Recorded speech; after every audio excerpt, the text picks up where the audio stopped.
I saw an aircraft, like a tiny silver drop, entering the sky above Hiroshima. I instantly recognized it as an American plane, as no Japanese aircraft could fly at that altitude at the time. It was just one plane, so I assumed that it was passing by as usual.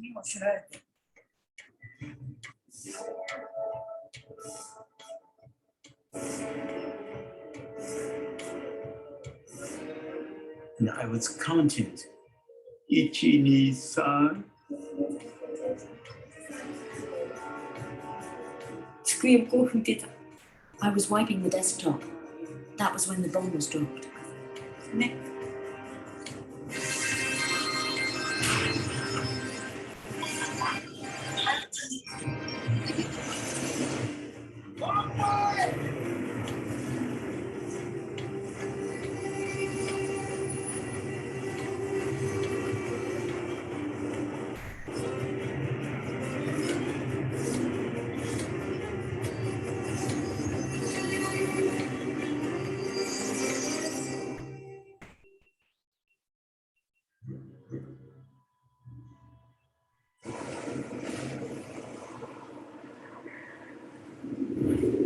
It took about 45 seconds from the time the bomb left the airplane until it exploded.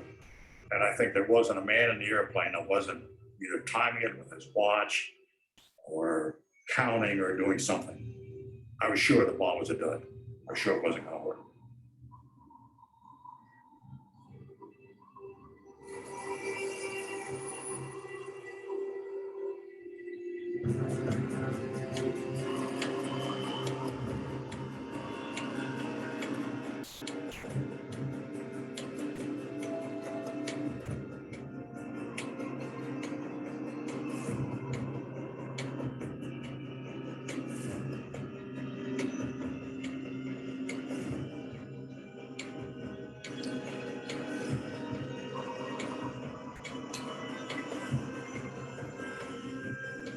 After falling for 43 seconds, the time and barometric triggers started the firing mechanism. A uranium bullet fired down a barrel into a uranium target. Together, they started a nuclear chain reaction. Solid matter began to come apart, releasing untold quantities of energy.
Okay, so thousands of Koreans, of course, living and working in Hiroshima and Nagasaki were killed with those atomic bomb drops. So this is a ceremony commemorating those people that were killed in Japan, Koreans killed in Japan with atomic explosions. So, okay, so I don't forget, let's again make sure that we do the attendance. So we go to American history, attendance, and go to week 10, add week 10, smart attendance, and start attendance, and your number is 827. 827 is your chat number, 827. And so that's sent to everybody. Also, I just posted here on the under the assignments here. If you want to try to boost your grade on the midterm paper, then you can revise it again and submit it by next Saturday by 7 a.m. And I will average the grade on the third draft with the grade that you received on the Saturday, October 30th draft. So the draft that you received 2 days ago, I will average that grade with this grade. So of course, those people got A's, you know, if you got an A+, of course, you don't need to worry about this. You don't have to do this. But if somebody wants to try to boost their grade, they can revise and submit the midterm paper by next Saturday at 7 a.m. in the morning, and I will average the two grades. I will average the two grades, okay? So, let's go back then to the lesson plan for today. And so click on the lesson plan, and we have a debate. Make sure that I have to share the screen. Where's the share screen? Share screen. And so we can see we have a big debate coming up on Wednesday. To South Koreans, the US used atomic weapons against Japan primarily because of American racism. And so you know, or will know when you write your paragraphs how Howard Zinn views the issue. And so, and we have a major debate. We have 4 students participating in the debate. So we have to make sure that we devote most of the time in our short class to that debate. And so then let's talk a bit about the material for this week, since we're talking about racism and the role of racism in founding the American state, and how racial attitudes that were developed with colonialism and early commodity capitalism, modern notions of race emerged around the transatlantic slave trade, and then to justify exploiting enslaved labor from particularly from Africa, but also from other areas, including the indigenous population, because as we covered earlier in this class, it's human nature tend to see the world in ways that are self-serving, right? So like we covered earlier on here, people want to have a positive self-image. So if you're going to enslave people, whether it be blacks or indigenous people, you might have a predisposition to try to perceive those people in ways that make me feel good if I'm the enslaver about enslaving those people, that they're not Christians, that they're pagans, that they are, of course, even go further and try to portray them as somehow inferior species of human being who are benefiting by being civilized through institutions of slavery. And then those self-serving justifications, those self-serving perceptions become institutionalized through law. They become institutionalized through making laws that reinforce the control over those people.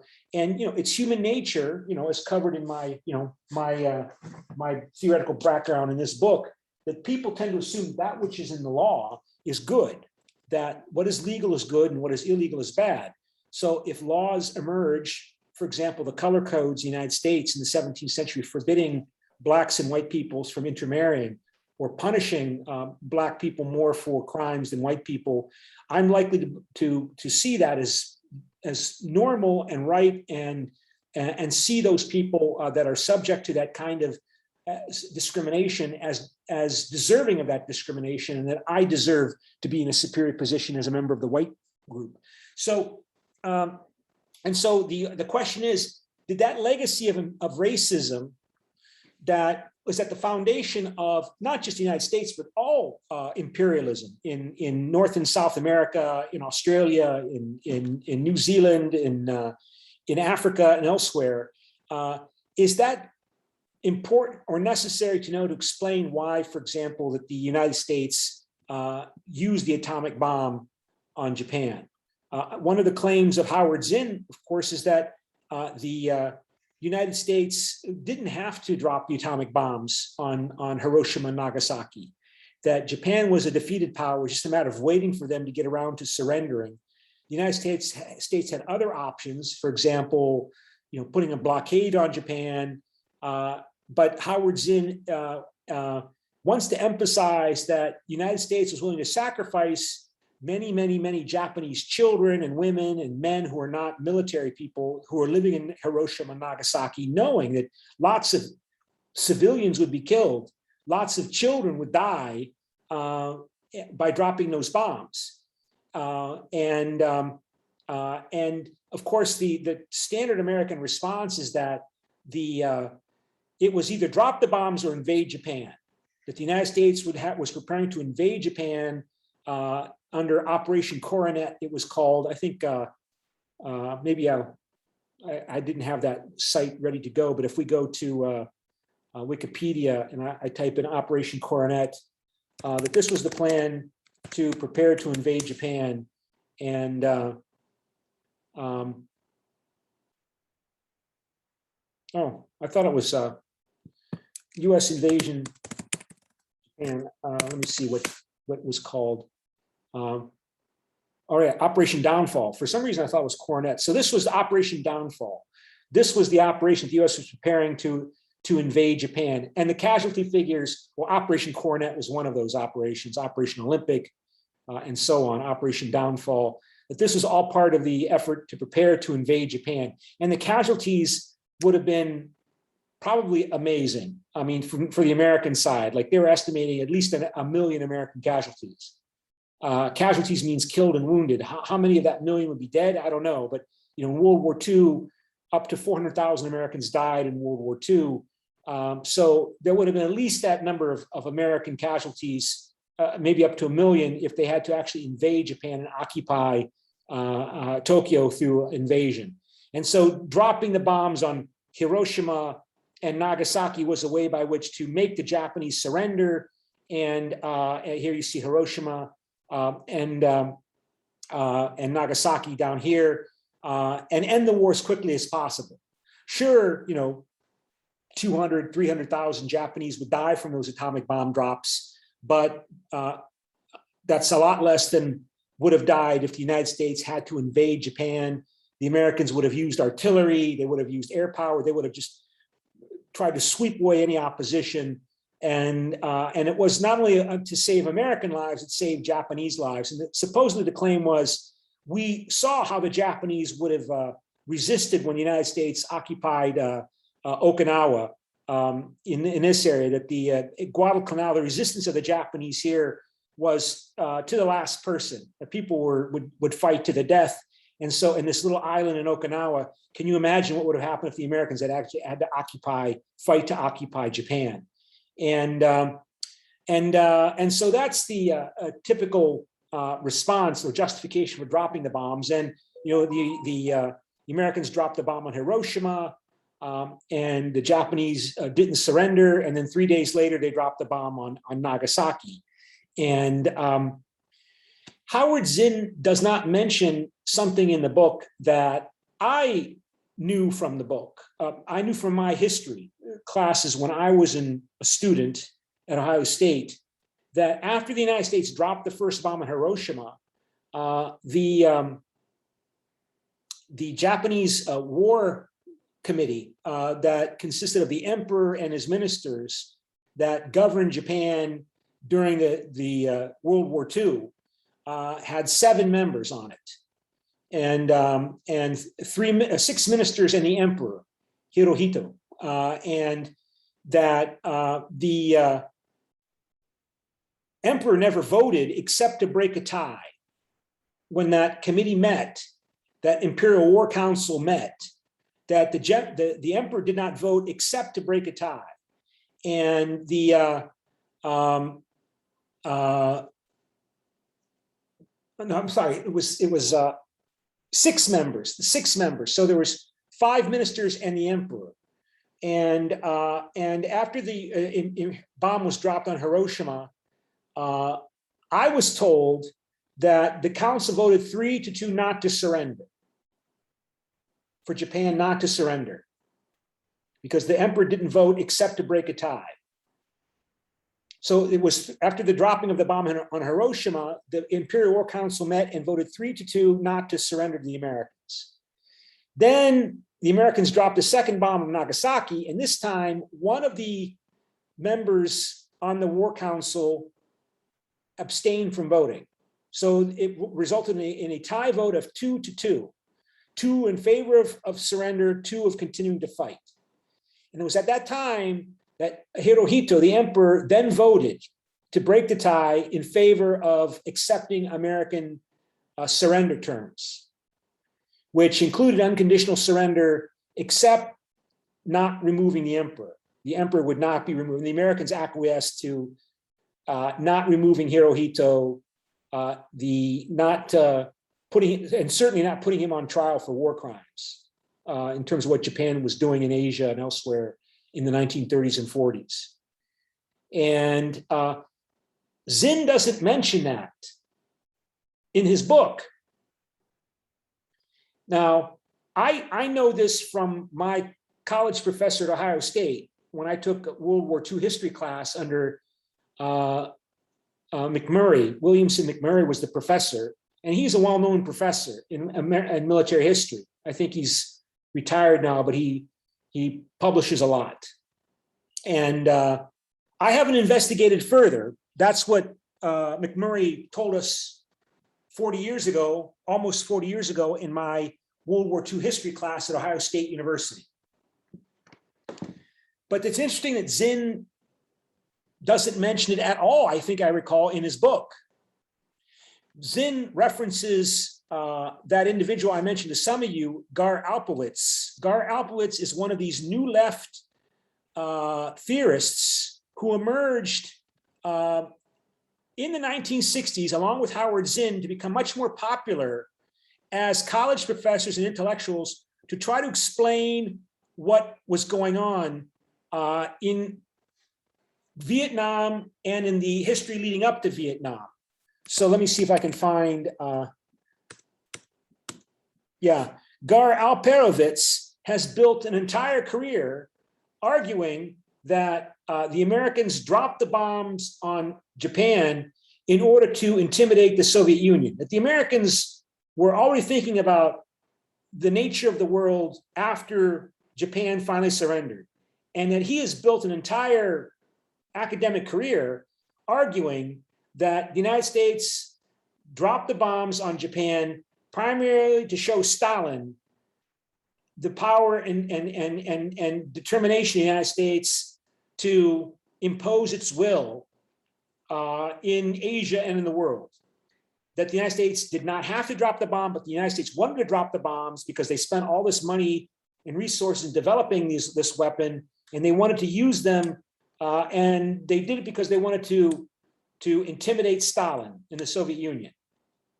And so Howard Zinn, Gar Alperovitz, Noam Chomsky, these are all part of the new left intellectuals that emerged, that became high profile academics in the 1960s. So, he's quite old, not quite as old as Howard Zinn, but he's pretty aged. He's still around. And you can see notable work, The Decision to Use the Atomic Bomb, America Beyond Capitalism, Unjust Deserts. So, so the question emerges to me is, how can we determine if that is in fact the case? The Americans, because they didn't value Asian life as much as they valued European or white Caucasian life, were willing to drop the bomb knowing that they were going to kill overwhelmingly innocent civilians. Yeah, there were some Japanese soldiers based in Hiroshima and Nagasaki, and they were railroad stations. And so if you're going to invade Japan, you can make an argument you want to destroy that area so that the railroads could not go through those nexus, those connection points, those communication points, to disrupt the use of railroads to transport Japanese troops to oppose the American invasion. And that was an argument that was used. But at the same time, you know that, the overwhelming majority of people that are going to die in dropping those two bombs are going to be civilians, including a lot of children. And the bombs will be dropped without warning. There was not going to be, efforts to move the Japanese civilians to bomb shelters because it was one plane, right? It wasn't a big fleet of American bombers coming in that even if the Japanese sounded the alarm of air raid, they see one plane coming and it's not clearly an air raid to which they have to flee to go into the bomb shelters. So they didn't try to hide, and the Americans didn't warn them. What else could the Americans have done? Could they have dropped the bomb?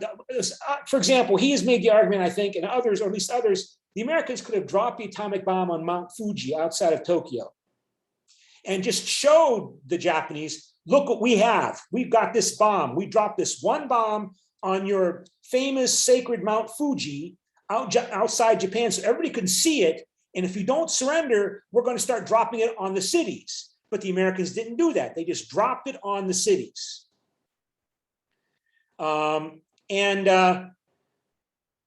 But it seems to me, of course, is from what I know in terms of about the Manhattan Project. The Manhattan Project was the code name for the project to develop the atomic bomb. It was originally begun out of concern that Germany under Hitler was developing that nuclear capability.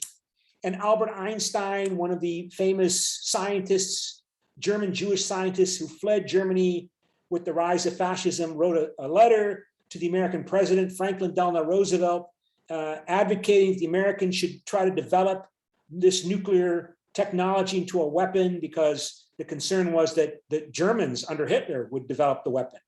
And the Americans better do it before they do. And so the effort to build the bomb began when Germany was still the main enemy. When Germany, well, not the main, it was not the only main enemy, but Germany was still powerful and dangerous. Then, of course, Germany surrendered in the spring of 1945, in April 1945, and the Americans tested the bomb. Let's see if I can find it here, Manhattan Project.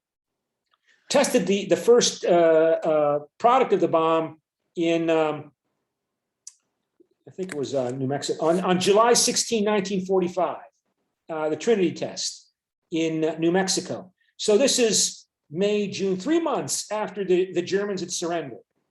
But the Japanese, of course, had not yet surrendered.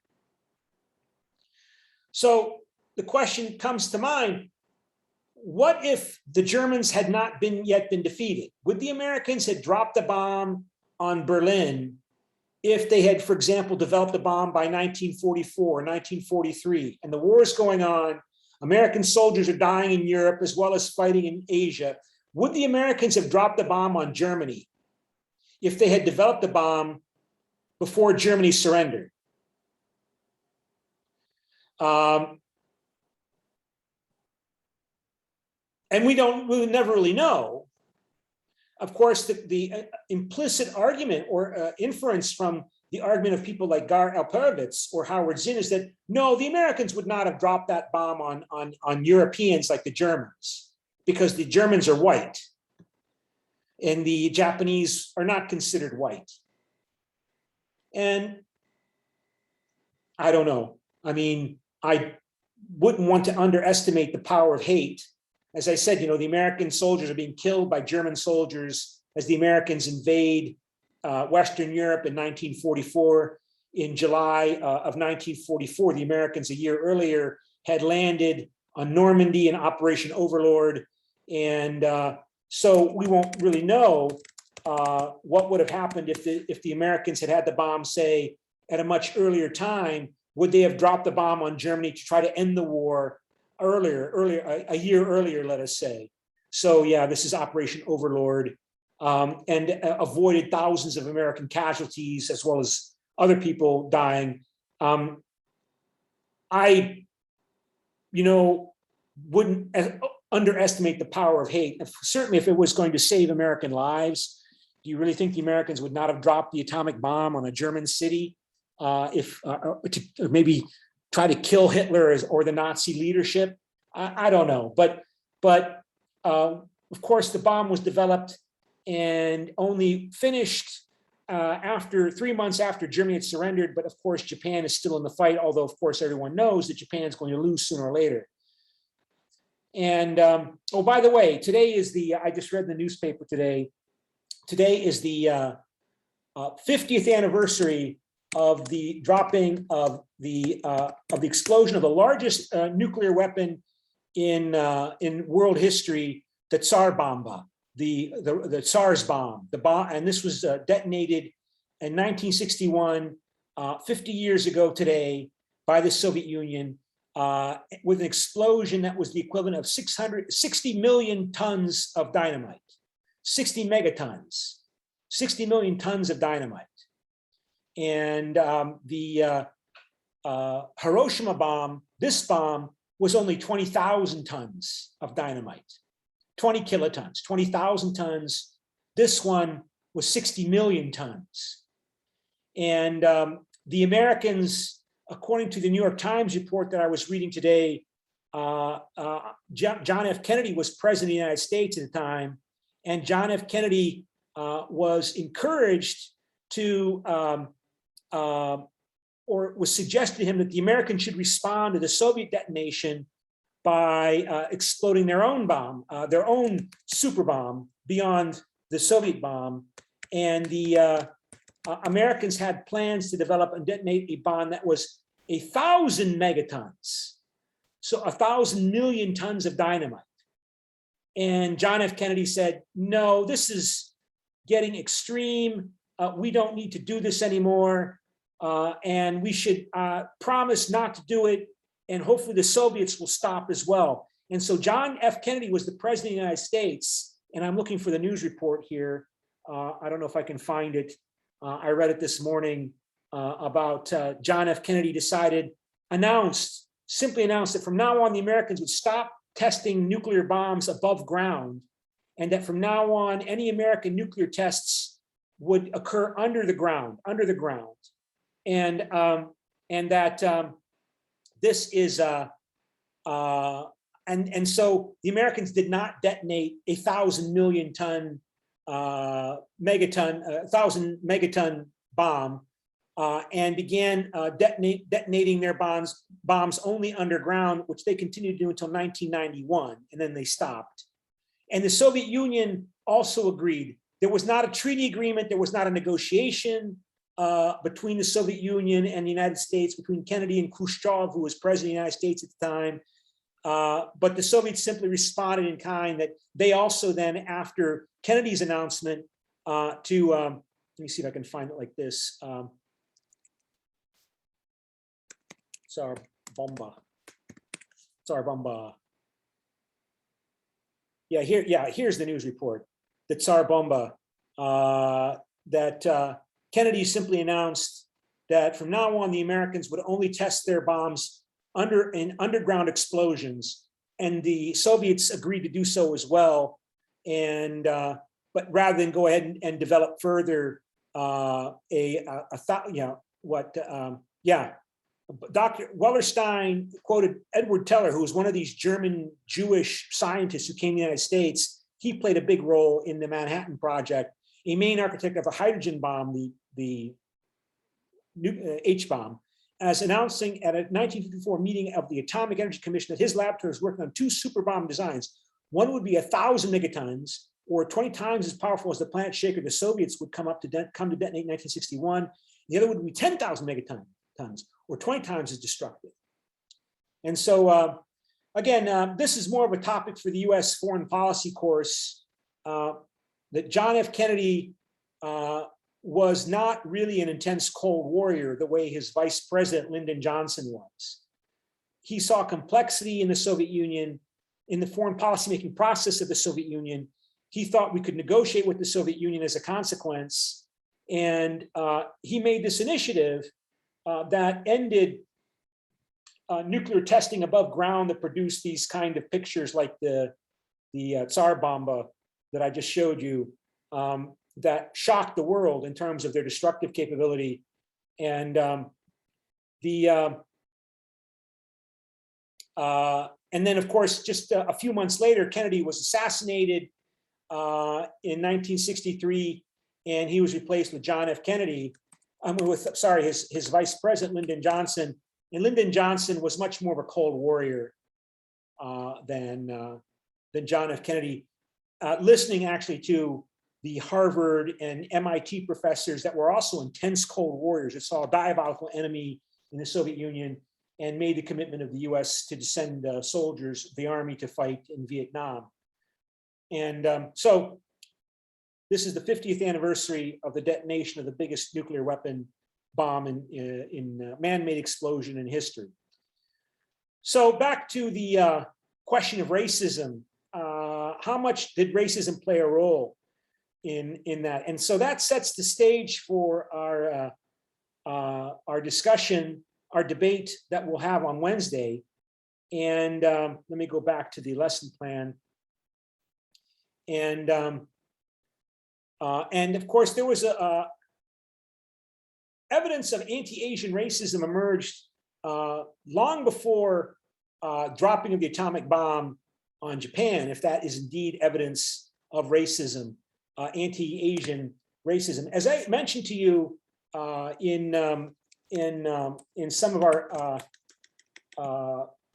midterm meetings, that it used to be quite easy to get to the United States. If you wanted to emigrate to the United States, you simply got on a boat if you could and afford the fee, and came to the United States and arrived at the island at New York or Los Angeles or West Coast port, and you would be processed and brought into the United States. And this would continue until World War I, the beginning of the 20th century.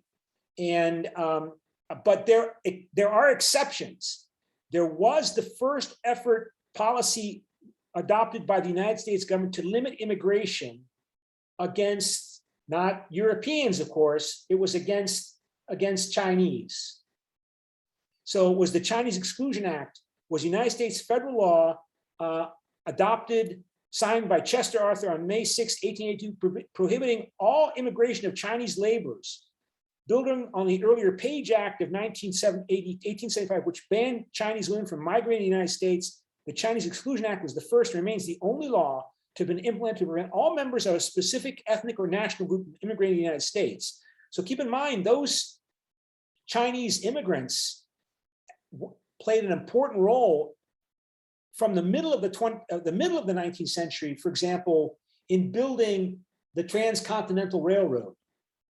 The Transcontinental Railroad that linked the Atlantic Ocean with the Pacific Ocean in the United States was built and finished in 1863, even while the Civil War was going on.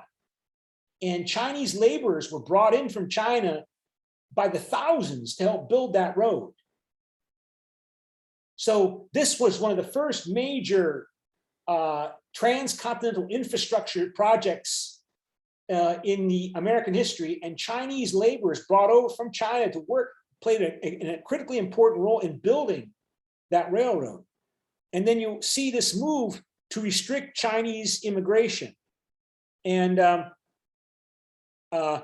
you can see passage of the law was preceded by anti-Chinese violence, as well as various policies targeting Chinese migrants. The act followed the Angle Treaty of 1880, a set of revisions to the US-China Burlingame Treaty of 1868. Burlingame was that figure in that cartoon I showed you, sitting behind the Chinese imperial official before the heads of the governments of Europe. Burlingame, that was Burlingame. So the China-Burlingame Treaty of 1868 that allowed the Chinese to suspend Chinese, these are a set of revisions that allowed to suspend Chinese immigration, but the Burlingame Treaty allowed immigration from China into the United States. And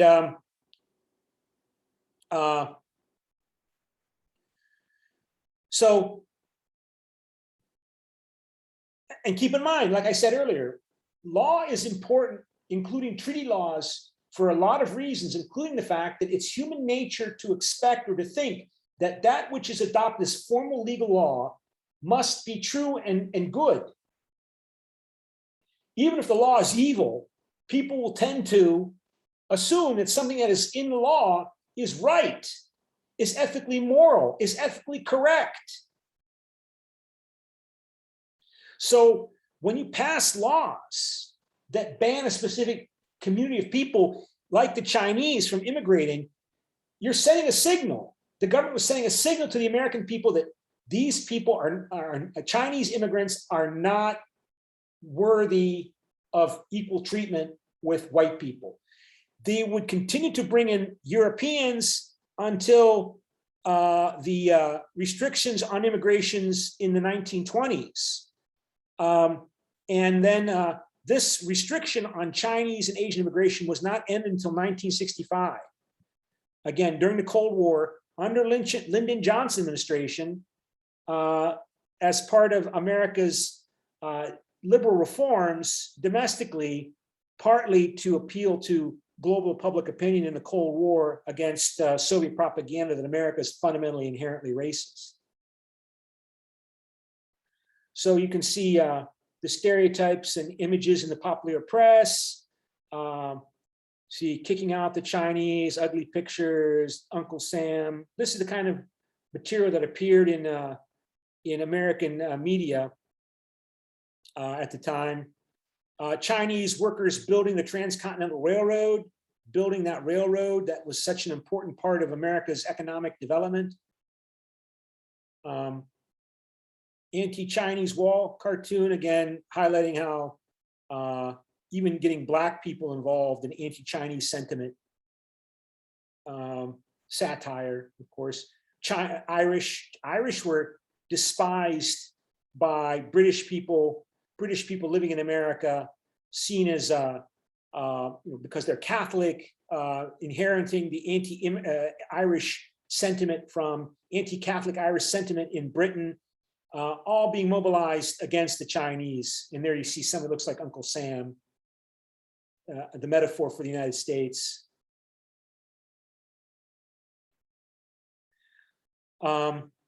Of course, also the labor union labor movement was in favor of restricting immigration because they saw these Chinese and other immigrants taking their jobs or threatening their jobs, even if they weren't.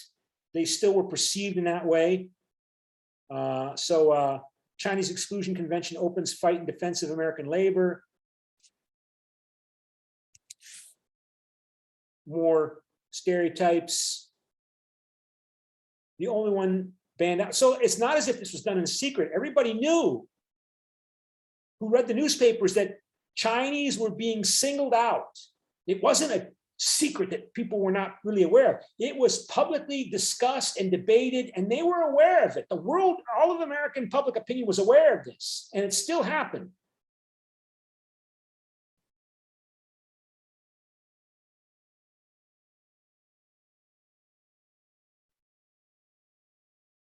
And so again, what are the rules that we get from this? You have to organize and resist. You can't simply expect that if people are made aware of bad things happening, that's itself going to stop the bad things from happening.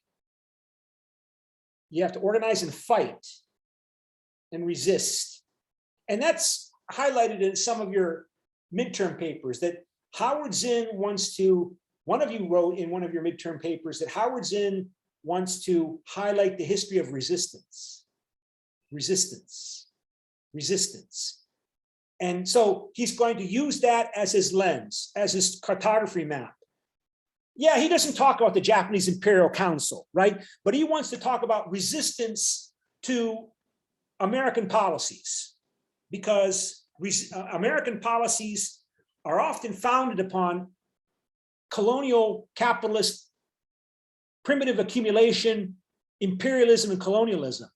If America is a positive, good country on behalf of human rights, it's because there was resistance to the policies and behaviors of the powerful at the time. So, and another one of you mentioned in your midterm papers that Daniel Flynn is focusing on the history of the American state, whereas Howard Zinn is focusing on the history of, I think you might have said American resistance or the American people. I thought that was a very interesting way of understanding, because the state, the history of the state is the history of selective forgetting, selective memory, generating brainwashing. The state is about brainwashing. The state is about hegemony. That's a more popular term. Gramscian hegemony. Brainwashing people to obey the rulers. That is the state. If you can convince people, neo-Gramscianism and hegemony, that is a really interesting notion that I am going to use and develop further in my own work. Because the point is made, for example, economics, that this is money. This is just paper with ink on it. That's all it is. But we all share the common illusion, you and me, that this is valuable, that this means something, that this is value. And we have that illusion because it represents the South Korean state. And the South Korean state has real power capabilities in this world. It can mobilize people. It has an army. It has police. It has companies. It has Catholic University of Korea.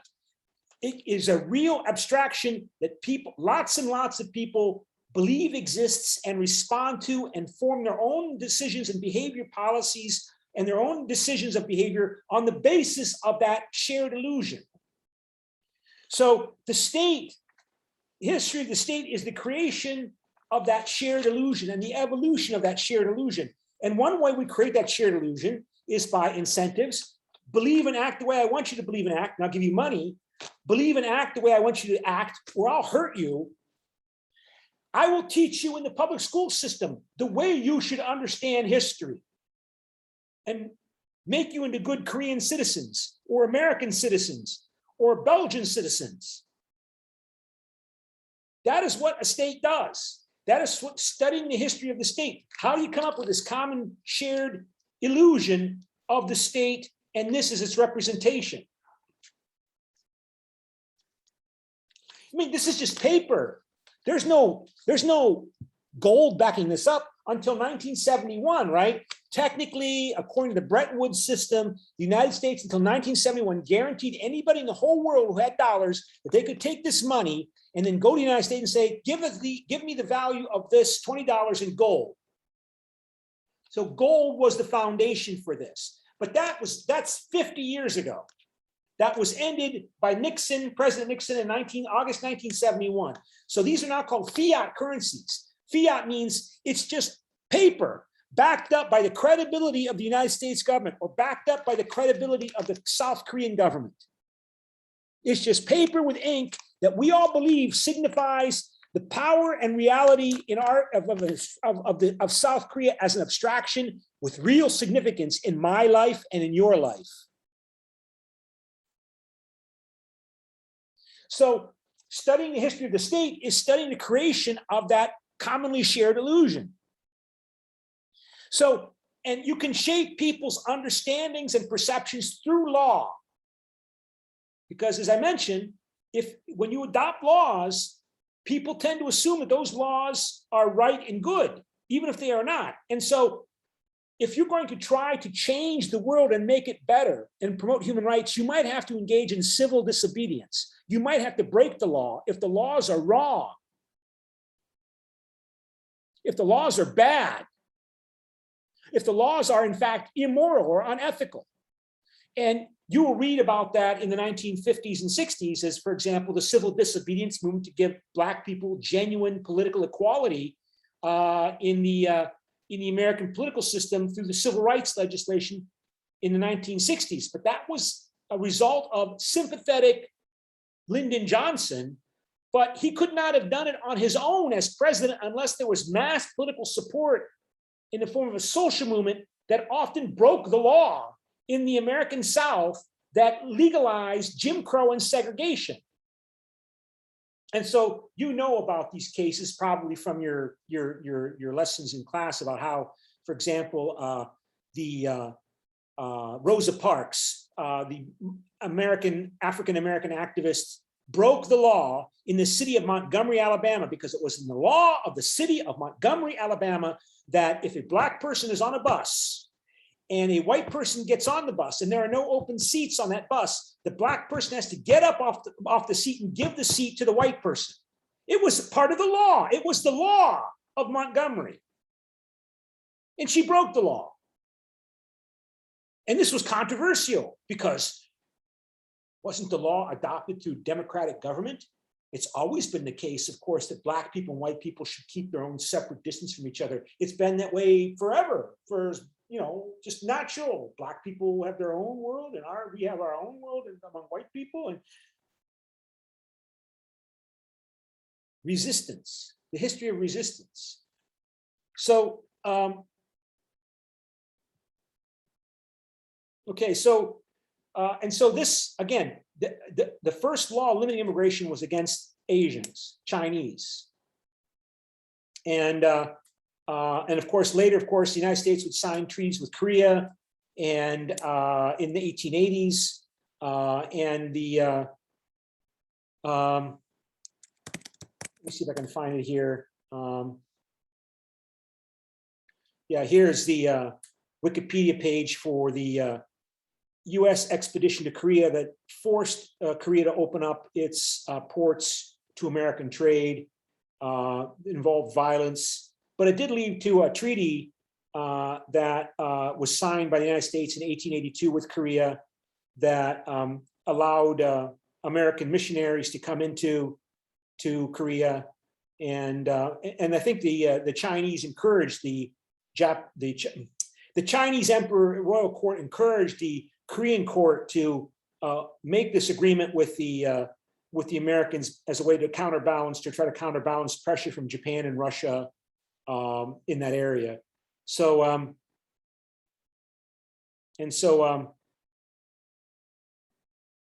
like I said, this is the American Wikipedia entry for this.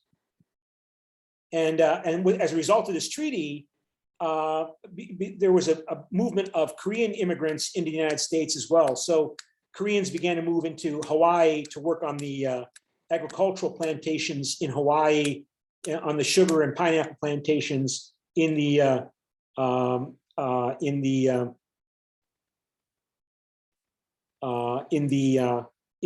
of 1882. And there used to be a link to it here. So if I can find that treaty. Yeah, the Treaty of Amity and Commerce. Yeah, United States-Korea Treaty of 1882. And the treaty established mutual friendship, mutual assistance in case of attack, and also addressed such specific matters as constitutional rights for American citizens in Korea and most favored trade nation status. And it remained somebody's calling me. Nobody ever calls me. I reject it. Maybe I shouldn't have done that. Maybe somebody's trying to call me. Hold it a second. Maybe because one of you was trying to call me. Whoops.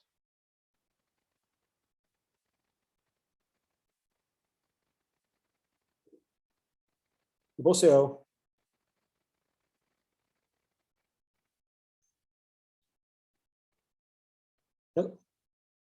No, it's just a recorded call. Sometimes students try to call me if there's a problem on the cell phone. So I thought maybe I should answer that in case it's something else. But so somebody's knocking at my door. Yeah, what? Come in.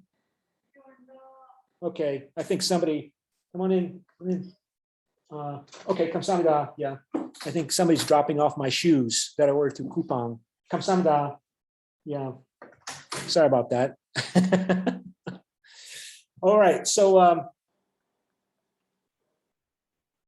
yeah, but so you started to see a movement of Koreans into Hawaii in the 19th century, into American territories or American dominated territories before the big push obviously in the second part of the 20th century, when after the laws were changed that produced this law was adopted, Asian group would become the fastest growing minority in the United States as a result of the passage of this Immigration Nationality Act. So Asian Americans are now about 4.5% of the US population. And that's since this passage of this Immigration and Nationality Act of 1965. And so the Asian Americans are the fastest growing minority in the United States today. And I think like in Nevada, there's 7% of the population, 15% of the population maybe in Las Vegas, including Filipinos, Chinese, Japanese, Korean Americans, all put together as Asian Americans. And okay, so let me go back. And so this is all set up for the exercise also we want to do. And of course, we're not going to have a lot of time to do this next week, so we need to make as much preparation on it that we can today. I want to do, again, another exercise that focused on the unusual treatment of Americans in the, Japanese Americans in World War II. So Franklin Delano Roosevelt was president of the United States from 1933 until he died in 1944. And in office. And he's considered to be a great leader, played a critical role at a critical time where, as a leader to address the Great Depression, to adopt groundbreaking legislation that was adopted to develop American welfare state policies, to create the beginning of the modern welfare state in the United States, who approved the Manhattan Project, who was leading the United States during World War II. And so he's considered to be one of the greatest presidents, certainly of the 20th century, maybe one of the top 5 presidents in the history of the United States. Republicans and Democrats admire Franklin Delano Roosevelt. But even under Roosevelt, unpleasant things happened. Like, for example, when war broke out between US, Japan, Italy, Germany, Bulgaria, Americans of Japanese background, Japanese descent, were forced to move to concentration camps in these areas. You can see located here. So you see Japanese Americans tend to be concentrated not only, but predominantly here in this area, and they were forced to move to specific camps. And they were forced to sell their homes, give up their businesses immediately, because they were seen as being suspect or disloyal to the United States, even though they were American citizens. These people had been living in the United States as families for a long time. So these people had American citizenship, but because they were Asian Americans, and of course, America was at war with Japan, not with China, they were treated differently than anyone else. So they mention here, for example, the internment is considered to have been a manifestation of racism, although it was implemented to mitigate a security risk which Japanese Americans were believed to pose. The scale of the internment in proportion to the size of the Japanese American population far surpassed similar measures which were undertaken against German and Italian Americans who were mostly non-citizens. So the Americans also arrested Germans and Italians in the United States, but those who were not citizens of the United States for the most part. Professor? Yeah. I can see your screen. Okay, let me. Can you see it now? Yes, thank you. Okay, sorry about that. It says, you are screen sharing. So, yeah, so the internment is considered to have been a manifestation of racism. Though it was implemented to mitigate a security risk which Japanese Americans were believed to pose, the scale of the internment in proportion to the size of the Japanese American population far surpassed similar measures which were undertaken against German and Italian Americans who were mostly non-citizens.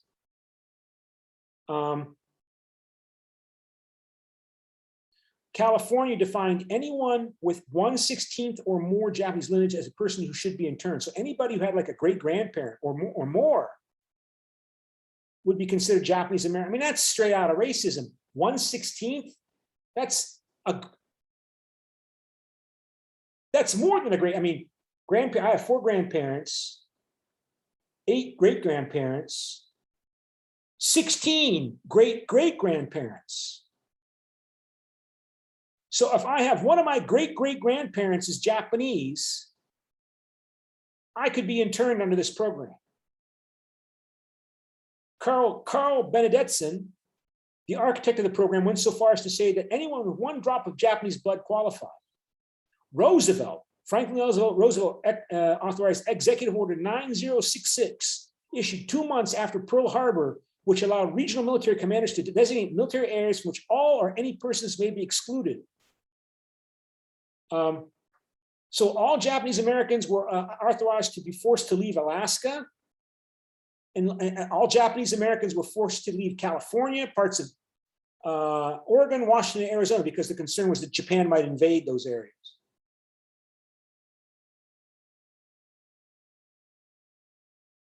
And the numbers are that between about 120,000 people lost their homes, lost their businesses, to be forced to move to these centers and camps, in concentration camps, and forced to live there. And if they tried to escape, be arrested or killed because they were seen as threats to the United States. These are American citizens, mind you. These are, these are American citizens. And the US Supreme Court in 1944, in a court case brought by Fred Komaratsu, approved the constitutionality of this order, approved the internment of Japanese Americans. So the US Supreme Court approved that this was legal.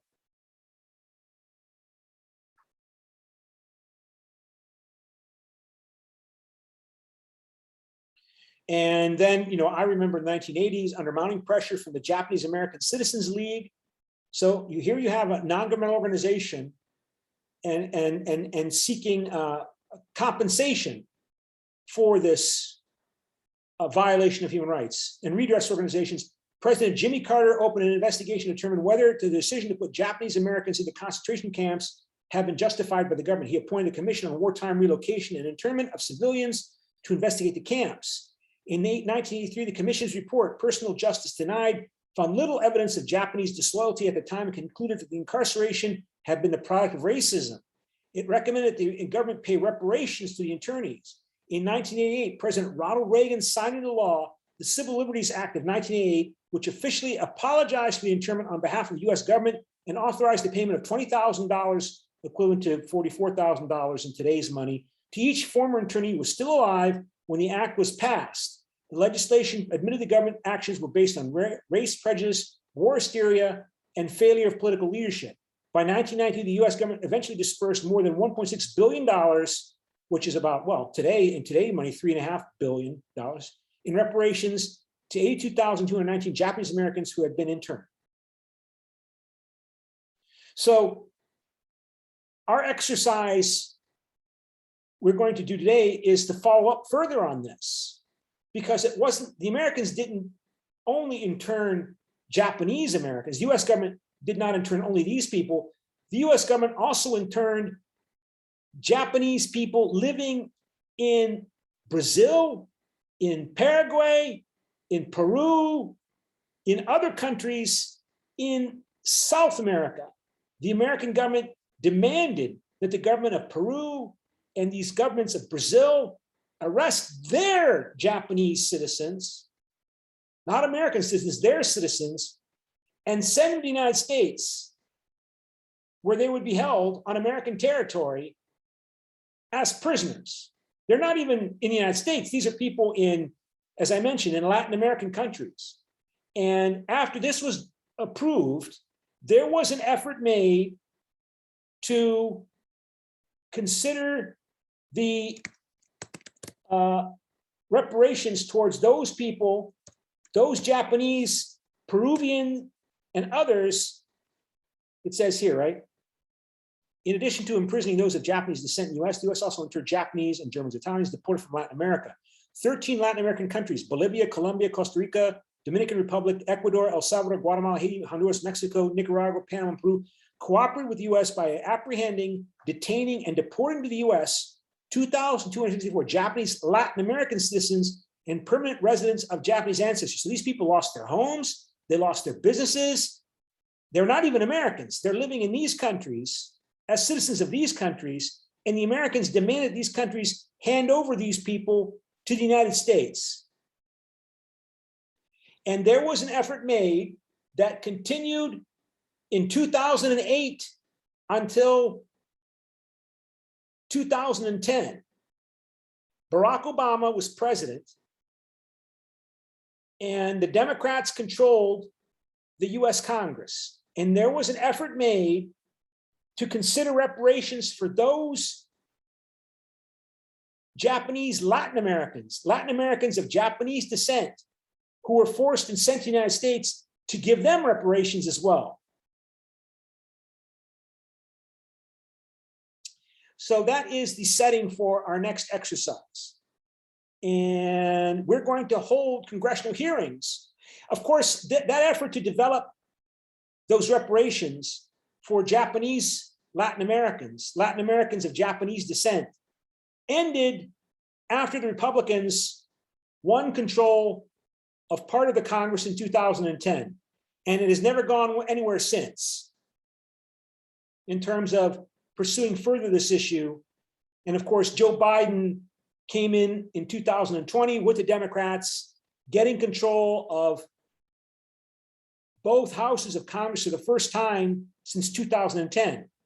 But they're doing other things now, and they're not focusing on giving reparations to those Latin Americans of Japanese descent.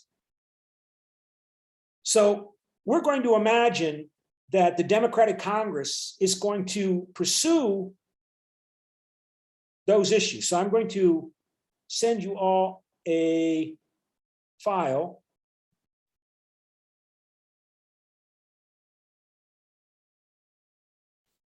And I do believe this is it. So please download this file. And let me open up that file.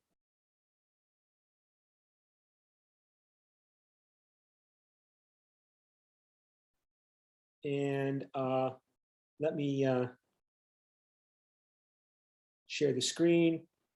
And so share screen. So you are members of the Commission on Wartime Relocation and Internment of Latin Americans of Japanese descent in the US Congress. So what should be done? Your job, so all of you have received this file. I'm going to instead assign you to one of 5 groups. And then on Wednesday, I will randomly choose one of you from each group to be on this commission on wartime relocation and internment of Latin Americans of Japanese descent, after you've studied your file for those other 5 roles that you can play. So it says here, your job is to read and talk about this role that you've been assigned, which is described in the sheet.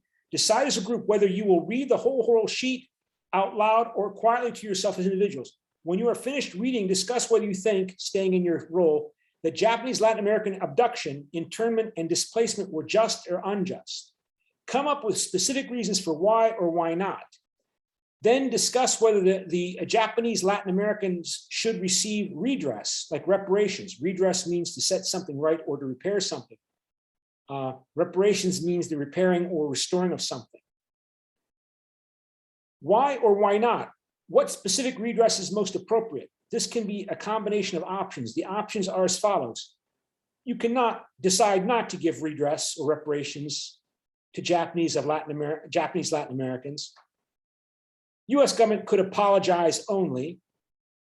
US government already apologized for what it did to its own Japanese citizens. A commitment to public education campaign or monetary reparations. Keep in mind, the United States has not formally apologized to African Americans for enslavement, for example. The House has passed resolutions, but there has not been reparations given, for example, to the children or the descendants of American enslaved people. So this topic of reparations typically comes up in discussions today about, should there be reparations given to African Americans or indigenous Americans? So be ready to say why you chose specific options if your group chose to give redress. The job of the commission is to investigate and determine the facts surrounding the wartime deportation, internment, and relocation of Latin Americans of Japanese descent by the US government. Make recommendations for any appropriate remedies based on your findings. Your group was created by the US Congress to investigate the government's involvement in the deportation, internment, relocation, and possible abduction of Japanese Latin Americans during World War II. Your group has the power to determine what will be deemed the official historical account as recognized by the US government, and that will thus potentially influence people around the world. 2, what will be the US response to the issue of redress for Japanese Latin Americans? If you as a group feel that any US involvement was justified, then your explanation of such will be entered as part of an official record, like happened in 1988 with for the Japanese Americans. You are a group of 9 members, 3 of, okay, well, you don't know who's on the group yet, because I'm going to randomly choose one of you from each of these 5 upcoming groups. So I'm going to send each of you of these 5 groups their own specific roles that I want them to play. So let me go back to the list here. And so we have 1, 2, 3, 4, 5. Okay. Oh. Second here. 1, 2, 3, 4. So I think that's it. Okay. Oh, no, 5. There's 5 of you. Okay. So I have to assign you to 5 different groups. And I will assign you automatically and create. And room 1 will be the governments of Latin American countries.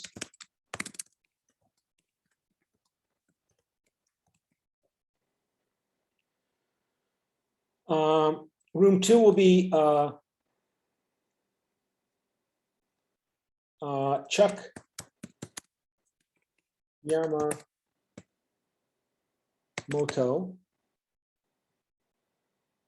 Group 3, room 3 will be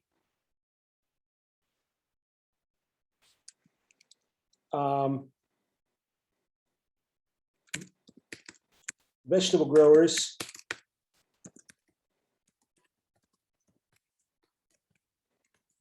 Incorporated, so your companies. Group 4 will be American Truthers, Make America Great Again. And room 5 will be Jorge, let me see how I spell this name. Jorge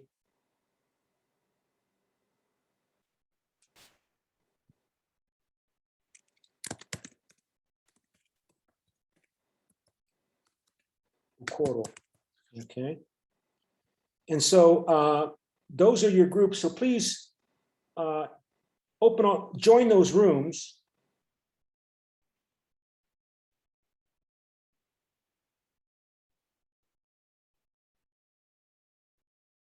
Join those groups, please.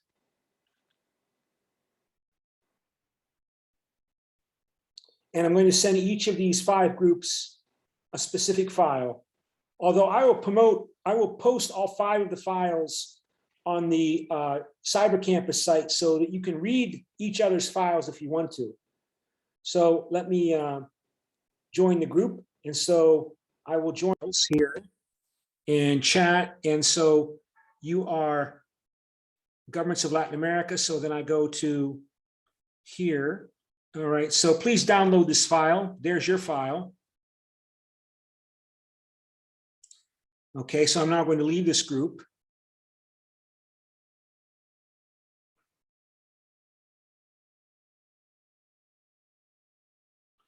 And now I'll go join and send you the CUK Yamamoto file.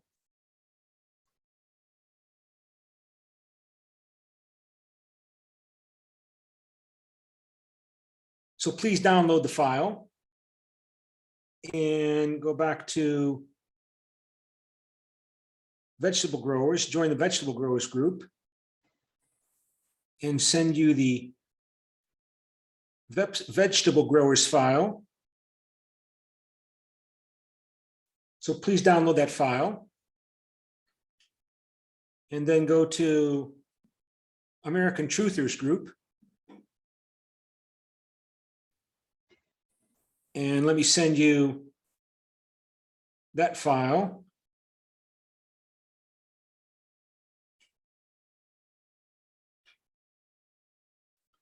Please download the file. And I think, did I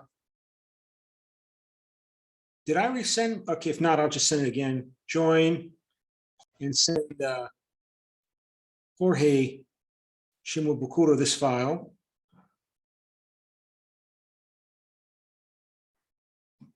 So please download the file. Okay, and so those are your files to read for Wednesday to prepare for our exercise. And I will close all the rooms so we can talk about each of the files.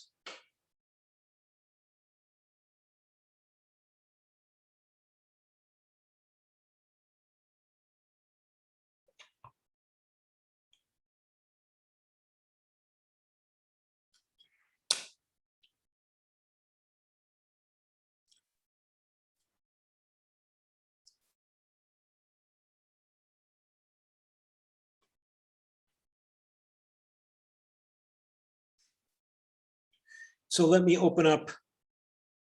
Oh, let's start with the Jorge Shimabukuro file.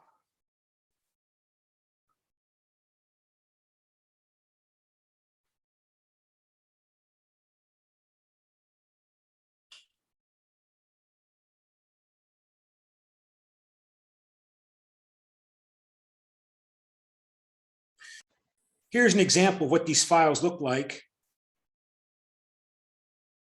And I think that's the Jorge file. So I have to move it around a bit, get the out of this way. And so you can see this file, I think, right? Jorge Shimabukuro. So again, these are the options. I already went through this already in the American Congress Committee. So who is this guy, Jorge Shimabukuro? You are 98 years old. Your Okinawan parents came from Ryukyu Islands, south of mainland Japan. That's where Okinawa is.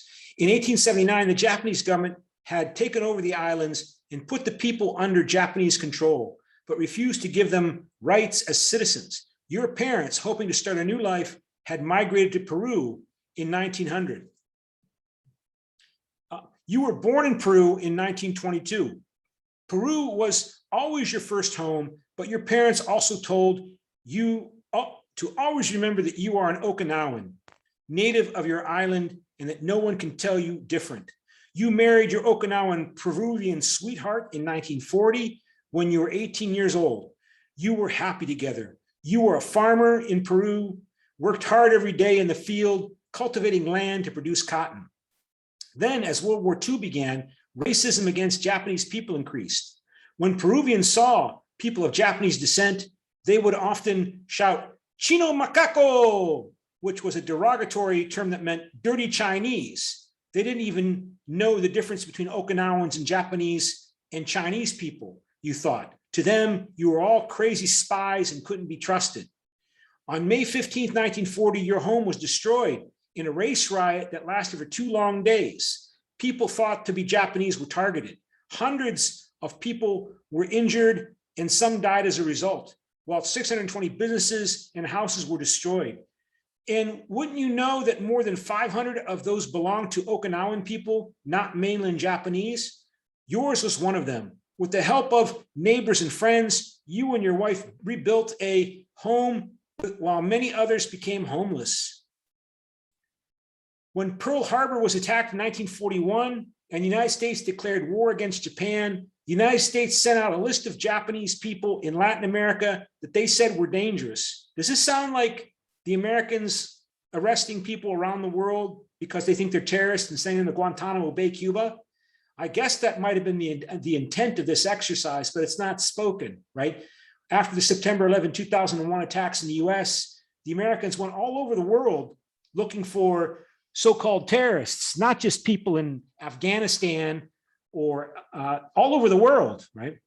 So the United States sent out a list of Japanese people in Latin America that they said were dangerous. These people were to be arrested and deported to US internment camps. You were not on that list, but you heard that as a result of bribes taken from Japanese people.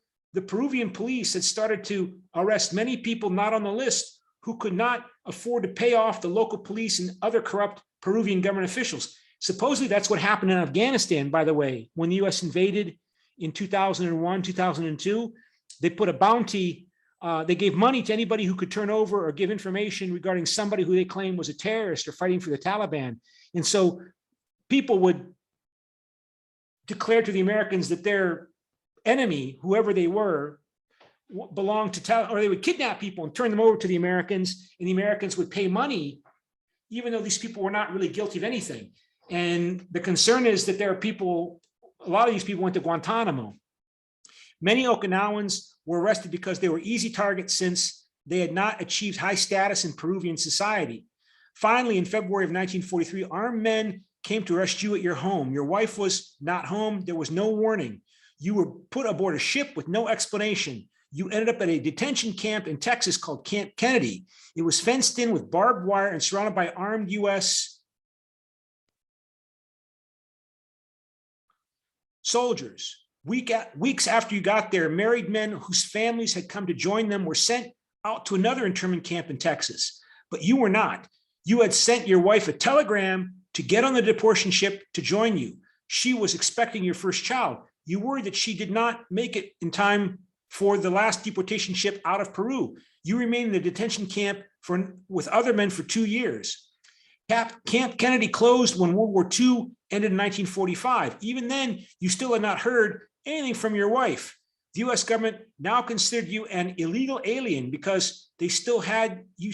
They said you had entered the country illegally in the first place. But how could you have entered illegally?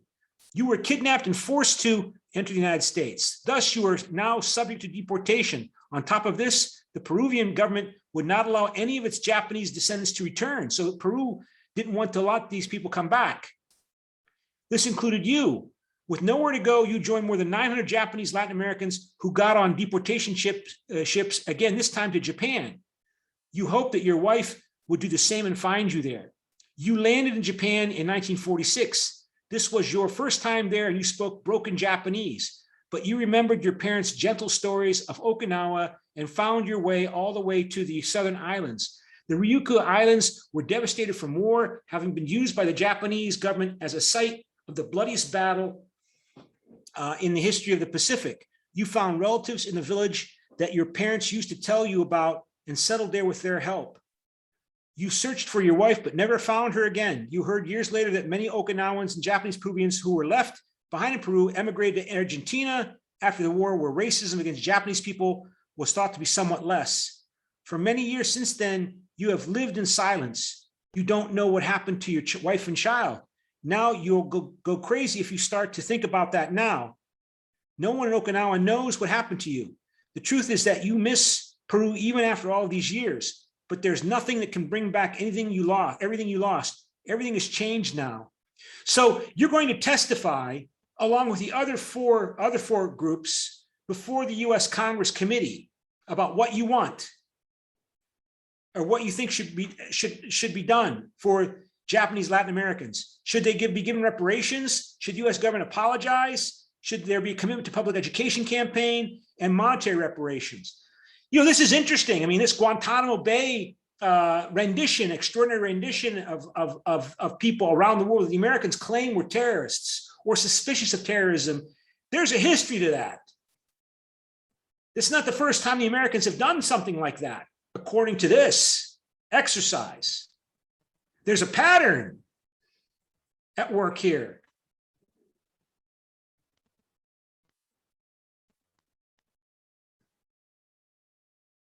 So you can select one or all of these, it's up to you. And make a case when you testify on Wednesday as to which of these should be done. Remember, it's going to be televised on American television before potentially millions of people all over the world watching on the internet when you make your appeal to the US Congress. You're an old man, you're in your 90s, right? So one of you will speak, the other person will be your legal advisor, okay? So maybe decide who's going to speak and who's going to be your legal advisors to make your case in dramatic, clear English on television, on the internet, to the whole, in front of the whole world as to what the US Congress should do.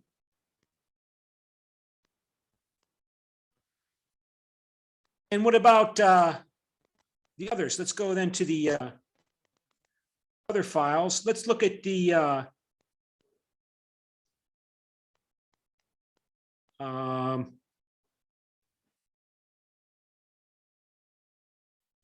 I'm looking for the vegetable growers. No, let's go to the 13 Latin American countries. So let me get this set up here. Share screen. Here you see the representatives of the 13 Latin American countries going to testify before the Congress. So again, the same lead in to all the other files. You are representatives of the governments that abducted, interned, and deported some or all of the Japanese descended people from your countries during World War II. You represent Bolivia, Colombia, Costa Rica, the Dominican Republic, El Salvador, Guatemala, Haiti, Honduras, Nicaragua, Panama, and Peru.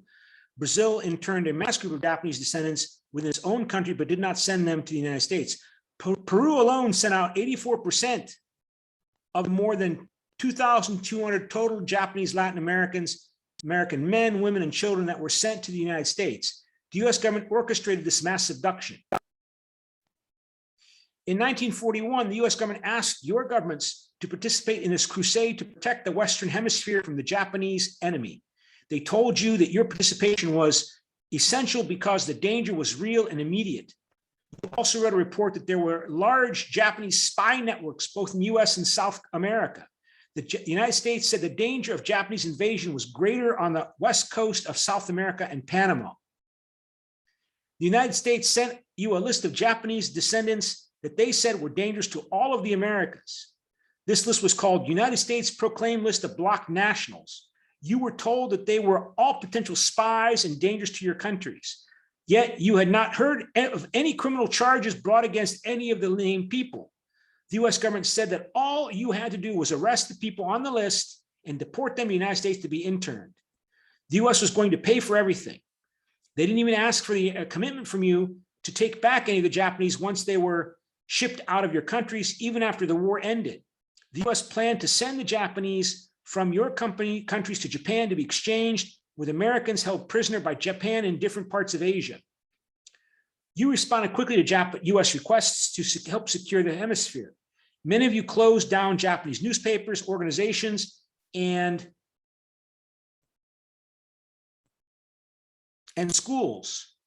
Some of you even went as far as freezing Japanese assets, knowing that this would bring hardship to a lot of Japanese-owned businesses in your country. 6 of your countries, Argentina, Brazil, Chile, Mexico, Uruguay, and Venezuela, joined the United States in forming a committee called the Emergency Advisory Committee for Political Defense in 1942. This committee told the rest of Central and South American governments to intern people from Japan, Germany, and Italy living in their countries. As a result, more than 8,500 people from Latin America were interned, including citizens of your own countries. The US government said that people believed to be dangerous should be interned. Peru took this further by arresting and deporting many people who are not on this list. One of the leading Japanese figures, of course, today in Japan is Keiko Fujimori, and her father was the former president and dictator of Peru. I think he's in jail now. His daughter ran for president, just barely lost in elections, I think, early this year. Keiko Fujimori, Japanese Peruvian. The reason for this action, you believed, was that this mass abduction and deportation would resolve the problem of racial tensions in your countries that led to rioting in several areas. More than 155,000 Japanese had immigrated to Latin American countries in the 15 years before the war. Racial tensions had escalated everywhere as economic competition soared. Many of the townspeople who were rioting believed that anyone whose parents were Japanese were taught as they grew up that they were first and foremost loyal Japanese no matter what, even if they were citizens of your countries. Even in Peru, the Japanese were unwilling to Peruvianize and mix racially. Thus, many people believed that they couldn't be trusted. Why else would a US Army general say that there isn't such a thing as a loyal Japanese? Of course, there's lots of concern about Muslims and them being supposedly disloyal in the United States. In your eyes, the United States was a huge imperial power. Even if you had thought to question this request of mass abduction by the United States, fighting this gigantic military power was not a good idea. After all, they would act to help defend your country against a possible Japanese invasion, but only if you proved you were on their side. And the United States has invaded countries throughout Latin America when governments did things to upset those in power in the United States. So this is not the first time the US has intervened in Latin America, of course. So you announced that it was necessary to protect your country and sacrifice the Japanese Latin Americans for military security. What made it easier for your countries was that the US government committed to paying to remove the Japanese. You didn't have to do anything except send in your police, arrest the Japanese, and send them off to the US officials. You had heard that the United States had already constructed a temporary prison camp in Panama, sound like Guantanamo Bay, Cuba, to house the Japanese Latin Americans, along with some Latin Americans of American and of German and Italian descent. You learned that the US government would have taken even more Japanese Latin Americans into their internment camps, but they could not figure out how to ship and pay for more to be sent to the United States. On top of this, the internment camps in the United States were overcrowded with Japanese Americans since they had already interned more than 110,000 Japanese Americans, many of whom were citizens of their own country. The United States determined that the mass relocation of Japanese descendants in the Western Hemisphere was the only way to secure the Americas. Overall, you were convinced by the United States that your national security was in danger. Rounding up Japanese Latin Americans was necessary to protect your country during the time of war.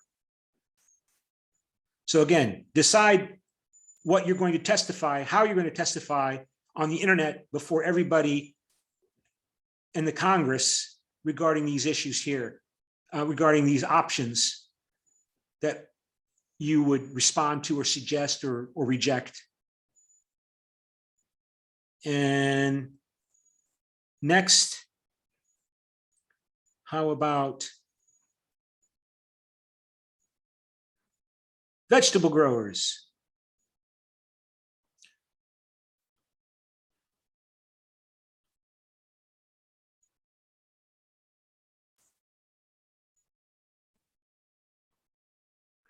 Again, the same introduction here. You are the managers of big agricultural companies based in Peru. You started out as an alliance of commercial farmers in 1940. In your mind, the Japanese came to Peru and Brazil in the late 1800s and early 1900s to take over the farming business. The Japanese had been farmers for generations in Japan and acquired extensive skills in starting new farms. When times got hard in Japan, they came to South America in the thousands, all looking for work. All over Latin America, what started out as local people giving the Japanese small jobs here and there turned into an agricultural industry dominated by the Japanese. The Japanese immigrant farmers created groups called cooperatives in which they shared resources among other Japanese farmers. This gave them advantage over native Peruvian competitors. Within 20 years after immigrating to Peru, the Japanese farmers dominated cotton production, beating out native Peruvian farmers. Their attitude was, so what if their country of origin wasn't doing that well and people needed to work? Farmers in South America needed work too. Why couldn't the Japanese have stayed in Japan? Remember, so you're the vegetable growers in these countries. Your success came when more than 2,000 Japanese were deported back to Japan. At least that's the story that you were told. The US and South American governments thought they were a security issue. The Peruvian government canceled all land leases held by Japanese farmers in 1942. Thus, most Japanese farmers who remained in Peru after avoiding deportation during World War II ended up losing their farms. native Peruvian farmers stepped in and quickly began to mass produce vegetables on these farmlands. Many of the local farmers created an alliance similar to how the Japanese maintained their cooperatives. With the Japanese competition out of your way, the alliance grew and became a large agricultural competitor. If the Japanese farmers who were deported during World War II were allowed to return and take back their farmland, imagine what would have happened. They might take over the agricultural market again. Even before the war, you heard about what had happened around the northwest of the United States. Before the internment, many Japanese went to live in rural areas in Oregon, Washington, and Idaho and developed large farmlands. They were so successful that they outcompeted local farmers. You weren't going to let that happen to you.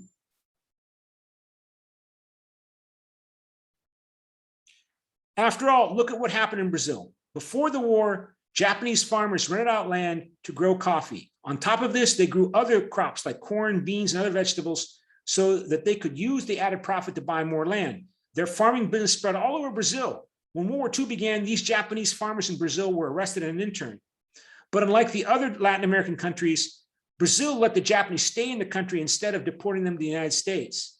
Can you believe that when the war ended, more than half of the Japanese went right back into farming? As a result, the Japanese Brazilians came to dominate the fruit and vegetable market in Brazil by the 1990s. If the farming takeover in the US Northwest and Brazil wasn't a clue enough, look at what the Japanese did to the small business owners in Peru. There used to be so many Peruvian owners of small businesses that they were maintained mostly by beginning merchants who had worked themselves up in Peruvian society. The Japanese used their economic advantage from having made money in farming to start competing for these other Peruvian small business, many of them barbershops. For all of these Japanese farmers were allowed to take their land back. You are very proud of the accomplishments. Now that your company has invested time and money to develop farmlands, you don't think it's fair to let the Japanese come back. What good would that do? They would stay where they should stay where they are. If the Japanese who were here before are allowed to come back to countries like Peru, they might then fight to get their farms back. But these farmlands skyrocketed in value thanks to your hard work. You think that the rights of farmers who were here first should be protected. Okay. So each of you prepare just a 2-minute statement, to the U.S. Congress Committee as to your position on these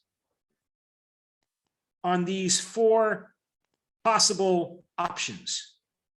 2 minutes, because we need to give at least half an hour to the debate topic on Wednesday. And let's see, Chuck Yamamoto.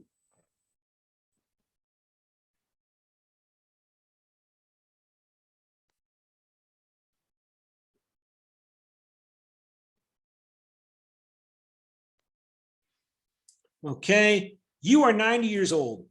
You were born in a village in northern Japan in 1909. You grew up doing a lot of farm work to help support your family. As a teenager, you started to hear success stories about Japanese immigrants in Peru. In 1930, when you were 21, you got on a ship to migrate there. You started a successful new life, first as an elementary school teacher, later running a small shop.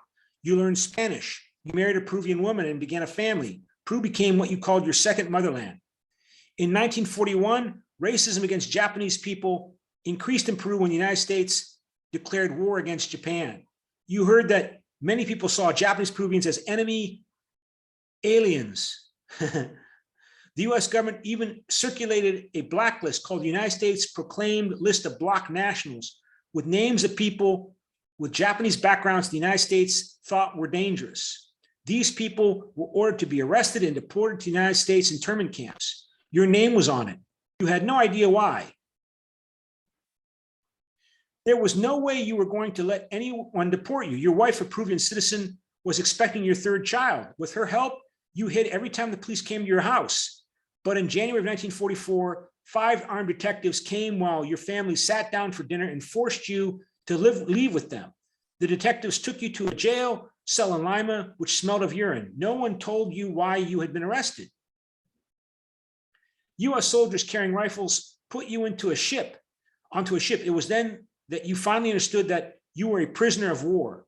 You were one of 1,800 Japanese Peruvians taken from Peru between 1942 and 1944. You were taken to a detention center in Panama controlled by the US military, and your passport was confiscated. You spent the next 3 months in Panama doing unpaid labor. While in Panama, the US government said that you could reunite with your family only if they joined you in the detention camp. In July of 1944, you were taken to an internment camp in Crystal City, Texas, with more than 3,000 people. In addition to Japanese Latin Americans, there were also people of German and Italian descent who had also been deported from Latin American countries. Germany and Italy were also enemies of the United States during World War II. However, most were Japanese Americans. The American soldiers called it a camp, but nothing about the place felt like vacation. You were surrounded by a barbed wire, fences, and armed guards, and no way out. Still, no one told you why you were there. Your only joy was that 3 months after entering this prison, your wife and children arrived, eager to be with you, even if it meant that they would stay in this prison for who knows how long. In the summer of 1945, the war ended, but you and many Japanese Latin Americans were not allowed to leave the internment camp until it closed in 1947. The US government considered you an illegal alien because you had no immigration visa or passport, though they had taken away your passport when they seized you as a prisoner of war. Until the US government could decide what to do with your deportation orders, you and your family were transferred to a food production plant in New Jersey to work. You hope to one day get a green card and become a legal permanent US resident. You and 346 other Japanese Latin Americans who stayed in the US after the war finally won the right to stay in 1952. In 1960, you became a US citizen. You feel that you have 3 homelands now. At the same time, you believe that if there had been no war, you would have stayed in Peru forever and become a citizen there. You love Peru dearly. In 1988, Japanese American internees received an apology from the US government and $20,000 to compensate them for their years of imprisonment. But you didn't get anything because you were not a Japanese American during World War II, but a Japanese Peruvian. You want some justice. But what kind of justice and from whom?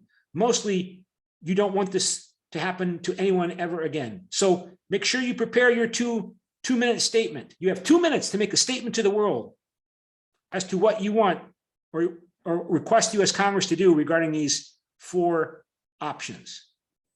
And finally, the Make America Great Again group. And let me find that here.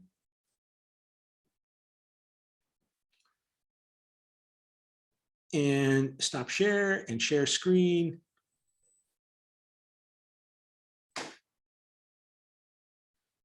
This is Members of Americans for American Truth. You are a patriotic group of Americans who are completely against any redress for the Japanese Latin Americans. You believe that these so-called Japanese Latin Americans are trying to take advantage of the 1988 Civil Liberties Act, where Japanese Americans were given an apology and money. You see, Japan attacked Pearl Harbor on December 7, 1941. Japan had rapidly taken over large parts of Asia and the Pacific. The US government had to protect the country from a Japanese attack on the West Coast. So in February 1942, President Roosevelt issued Executive Order 9066, ordering Japanese Americans to be removed from the US West Coast. The order read that the successful prosecution of the war requires every possible protection against espionage and against sabotage to national defense material. From there, over 110,000 Japanese Americans from the West Coast of the United States were put in internment camps. The US government did all of this based on military necessity. The claim was this is a national emergency. Years after the war in 1988, President Ronald Reagan apologized for the internment on behalf of the US government. Each surviving Japanese Americans were paid $20,000. The US government even issued a public education fund to teach the history of the internment camps. This 1988 Civil Liberties Act should have closed the book on this. The nation said, okay, we're sorry, end of story.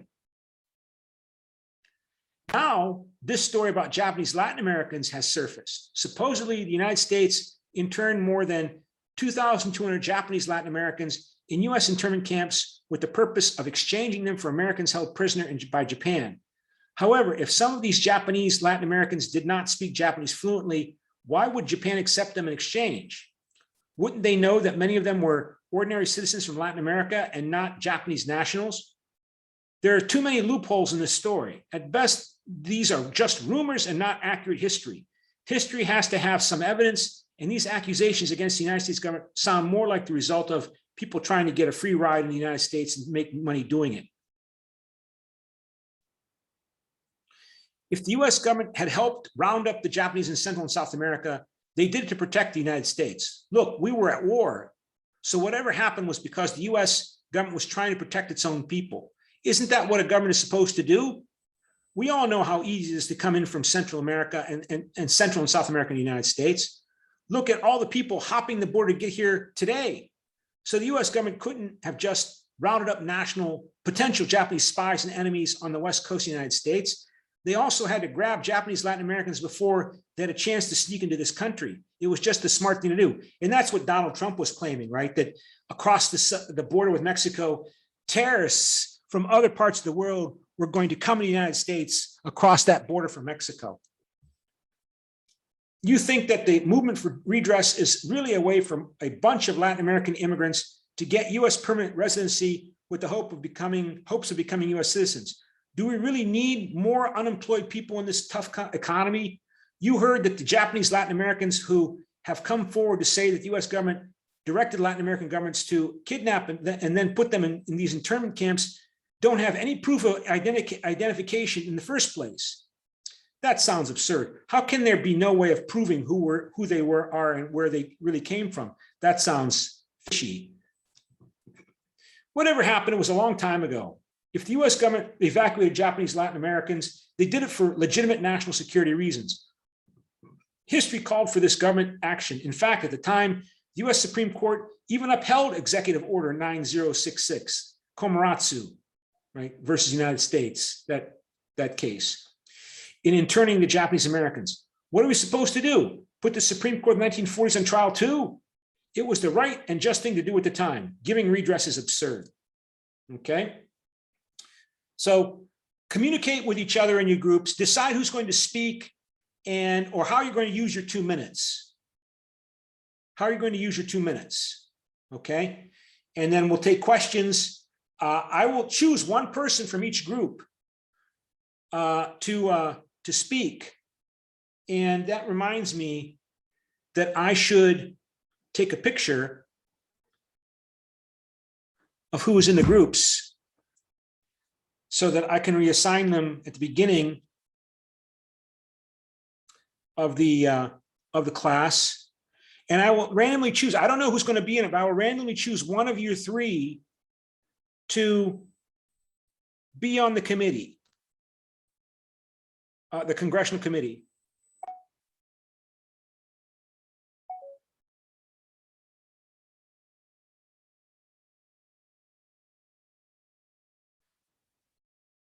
I'm thinking I got a picture. Okay, so and go back and take another picture to get the whole.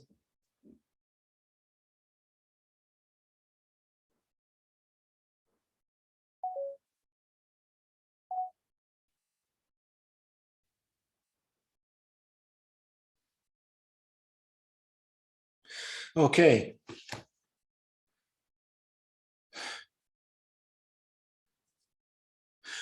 Oh, how about this? How about this? Each group decide who wants to be on the congressional committee that's going to hear this testimony. So choose one from your group that will be on the congressional committee. If you can't choose, I will just randomly select one of you from the three to be on the congressional committee. Okay? So when we meet on Wednesday, I want you to tell me who is going to be on the congressional committee, and I'll assign those people to the congressional committee. And the other two people in each group will make this 2-minute statement. Okay? And then the congressional committee will decide, what the US government will do regarding those 4 options. And clearly, you know, this this case is making reference to what was going on currently in international affairs in the United States in its so-called war on terror since September 11, 2001, under George W. Bush. Okay. Okay, so in the time remaining, let's do something where we have some participation credit here. And log in, log back in, log in. And go to American history to vote. All right, so let me see what I have here. So we cover American history because we want to understand America today, and we want insights into United States behavior today. So this is something that appeared today in the New York Times, and I think that's it. So it says here, this is the question. Please respond to the following statement. The growth of South Korean Christianity is primarily due to the influence of US and Korea. So, you know, as I showed you in that Wikipedia page, the United States signed a treaty with South Korea in 1982 and allowed American missionaries to come in and legally and promote their Christian Protestant religion. And so this news report is this editorial, it's not a news report, it's an op-ed editorial report from an academic highlighting how people that call themselves evangelical in the United States, evangelicals, are the strongest supporters of Trump. So it goes on to state here, I won't go through the whole editorial. What this person stated is, what is drawing more people to embrace the evangelical label? I mean, the Protestant Christian belief in miracles, and it's typically associated with populist conservative Christianity or populist conservative religion. What is drawing more people to embrace the evangelical label on surveys is more likely that evangelicalism has been bound to the Republican Party. That's one way by which I've heard evangelical defined. What is evangelical Christianity? What is that? What is that? What one source I came across stated was that evangelical Christians believe in miracles. They believe in divine intervention in my life, in your life, in the life of a country, in the life of the world. They believe in miracles. So keep that in mind. What is drawing more people to embrace the evangelical label in the United States, this is Americans, on surveys, is more likely that evangelicalism has been bound to the Republican Party. Instead of a theological affinity for Jesus Christ, millions of Americans are being drawn to the evangelical label because of its association with the grand old party. That's the Republican Party. GOP stands for grand old party. It's another word for the Republican Party. This is happening in two different ways. The first is that many Americans who have begun to embrace the evangelical identity are people who hardly ever attend religious services. For example, in 2008, just 16% of all self-identified evangelicals reported their church attendance as never or seldom. But in 2020, that number jumped to 27%. In 2008, about a third of evangelicals who never attended church said they were politically conservative. By 2019, that had risen to about 50%. You know, Trump became president in 2016. He claims he's an evangelical Christian. The data from the Pew Research Center, and they do a lot of research, they're well known, reinforces that. Those who had warmer views of Mr. Trump were more likely to become evangelical between 2016 and 2020 than those who didn't feel warmly toward him. Remember, America was founded by radical Protestant Christian dissidents. Puritans, the people that fought the Pequot Indians, for example, right?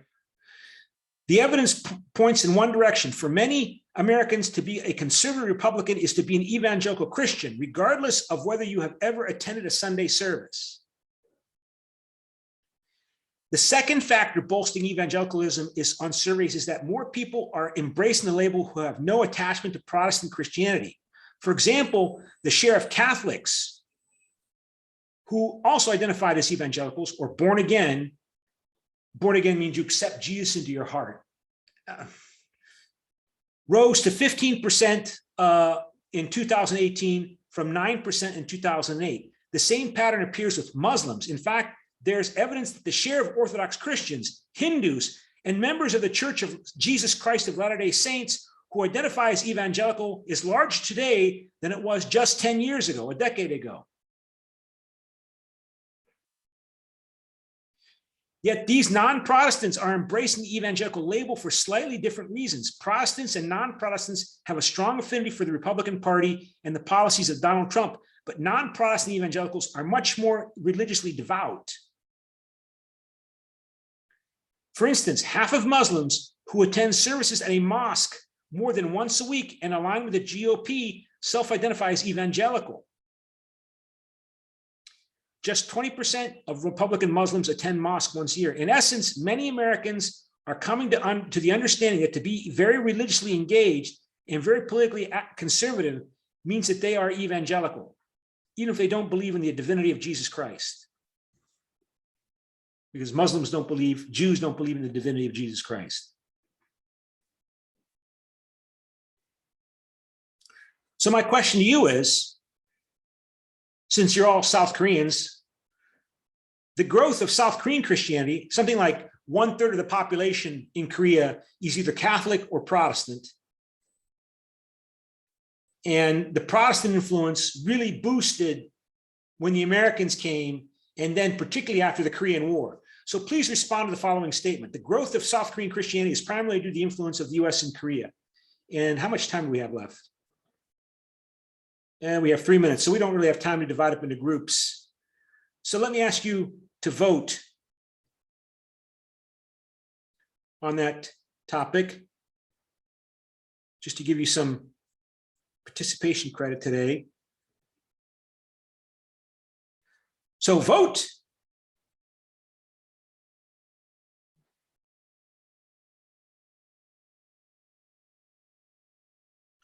I mean, I go to, I am registered to attend Somang Church. Somang Church has a reputation of being very conservative. And in fact, I think I belong to the Evangelical Professors Group.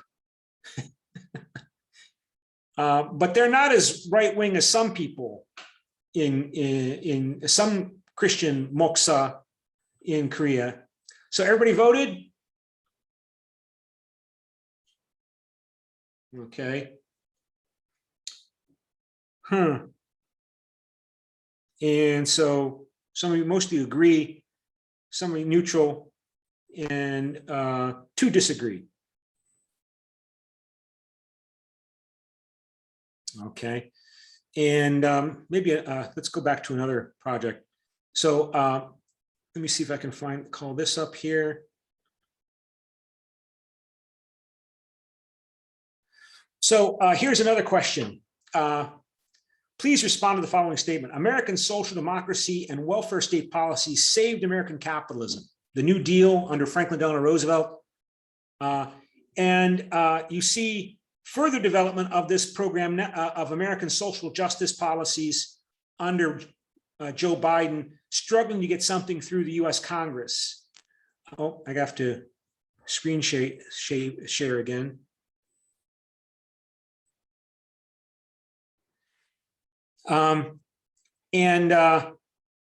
To provide universal pre-kindergarten education and childcare for children in the United States.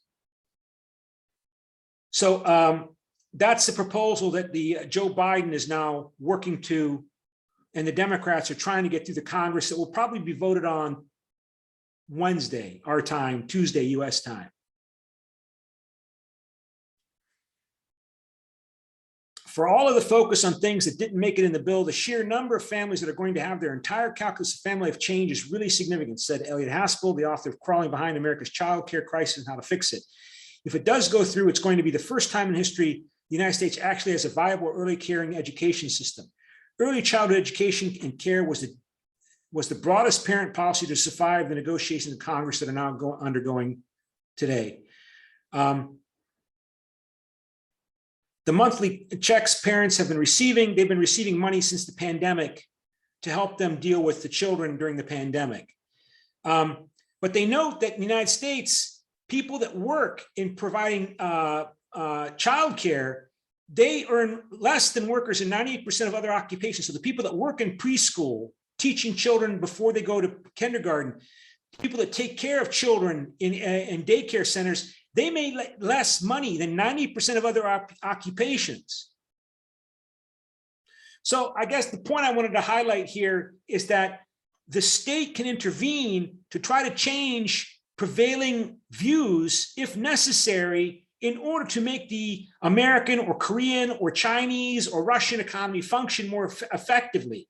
One of the reasons why child care workers get so little money is because it's associated with mothers and women, and mothers don't get paid typically. Mothers take care of children. So they do that while in the romantic traditional stereotype that is now outdated. Mothers stay home, they don't get paid, the fathers work. But now we see a shift towards women going into the workforce, but we are still faced with this old, traditional, outdated notion that childcare is low-wage work, even though we're talking about taking care and educating little children, because it's women's work. It's women's work. It's the traditional view. So, but we're out of time. So I want to just go back to the next exercise and ask you to vote on whether or not how to respond to this statement. Please respond to the following statement. American social democracy and welfare state policies saved American capitalism from revolution, from political upheaval and revolution.